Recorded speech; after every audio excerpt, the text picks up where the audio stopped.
নমস্কার।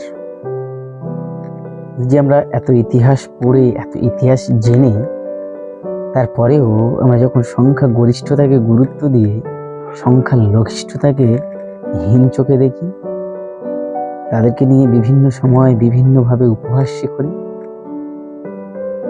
এই যে আমরা কতটা ভুল করি এটা আমরা ইতিহাস থেকে খুব ভালো জানতে পারি।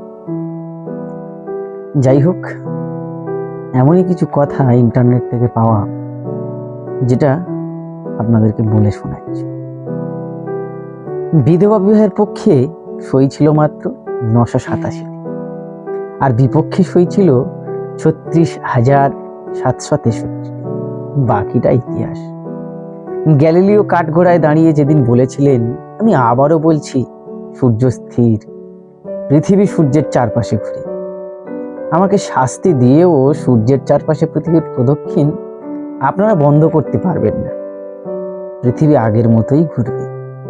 সেদিন ওনার কথায় সবাই হেসেছিল। বিচার সভায় গ্যালিলিওর শাস্তি হয়েছিল। বাকিটা ইতিহাস।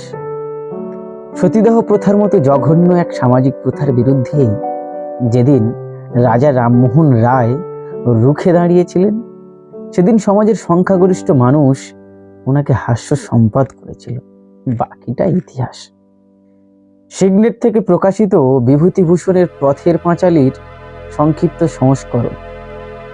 আম আঁটির ভেপুর জন্য ছবি আঁকতে আঁকতেই সত্যজিতের মনে হয়েছিল, তিনি যদি কোনোদিন সিনেমা করেন তবে এটাই হবে তার প্রথম সিনেমা। সিনেমার শুটিং যখন শুরু হয় তখন শুধু প্রযোজকরাই নয়, তৎকালীন বিখ্যাত পরিচালকরাও তার উপর হেসেছিলেন। অনেকে তো ওনাকে পাগল পর্যন্ত বলেছিলেন। আর বাকিটা এটা তো ইতিহাস। আজ যখন আমরা বলি লড়াইটা আমাদের জাত নিয়ে নয়, ভাত নিয়ে, বাবরি নিয়ে নয়, চাকরি নিয়ে, অস্ত্র নিয়ে নয়, বস্ত্র নিয়ে, দীক্ষা নিয়ে নয়, শিক্ষা নিয়ে, শ্মশান বা কবরস্থান নিয়ে নয়, বাসস্থান নিয়ে, ওরা হাসে আমাদের উপর। আমরা যখন বলি লড়াইটা উগ্র দেশপ্রেম আর মানুষে মানুষে বিভেদ নিয়ে নয়, লড়াইটা খাদ্য, বাসস্থান, শিক্ষা, স্বাস্থ্য নিয়ে, লড়াইটা রোজ সন্ধ্যায় ওই টিভি স্টুডিওর টিকি আর দাড়ির জন্য নয়, লড়াইটা স্বাধীনতা, গণতন্ত্র আর সমাজতন্ত্র প্রতিষ্ঠার জন্য, ওরা হাসে আমাদের উপর। আমরা যখন বলি নারীর পিরিয়ড হওয়া মানে তার শরীর অপবিত্র ঘোষণা করে দিয়ে বিভিন্ন জায়গাতে তার প্রবেশ নিষিদ্ধ করে দেওয়া নয়, তখনও ওরা হাসে আমাদের উপর। ওদের হাসতে দিন।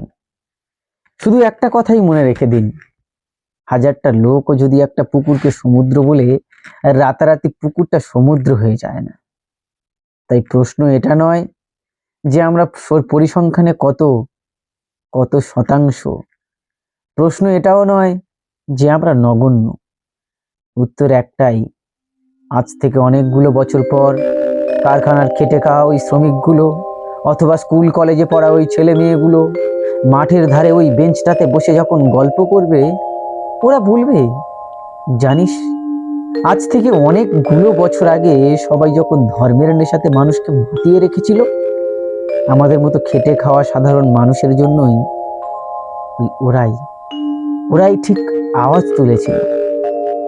পৃথিবীর সব যুদ্ধ জেতা যায় না, কিন্তু লড়াইয়ের ময়দানে থাকতে হয়। এটা বোঝানোর জন্য কেউ তো একজন ছিল, কেউ তো একজন শুরু করেছিল, কেউ তো একজন শাসকের চোখে চোখ রেখে বলতে পেরেছিল, রাজা, তোর কাপড় কোথায়? জেতা হারাটা তো সাময়িক, জীবনে নীতিটাই সব। সুতরাং এই যে আমরা যারা বলি না সংখ্যা লঘু, ওরা কি করে নেবে হয়তো আমরাও জানি না, আমাদের অগোচরে ওরা অনেক কিছুই করে ফেলবে, যেটা ঠিক এতক্ষণের কথার মতো ইতিহাস হয়ে থাকবে। নমস্কার। এগিয়ে চলুন, এগিয়ে থাকুন, বেশি ভাববেন না। ভাবার জন্য সময় কোথায়? ওদেরকে বলতে দিন আর এগিয়ে চলুন।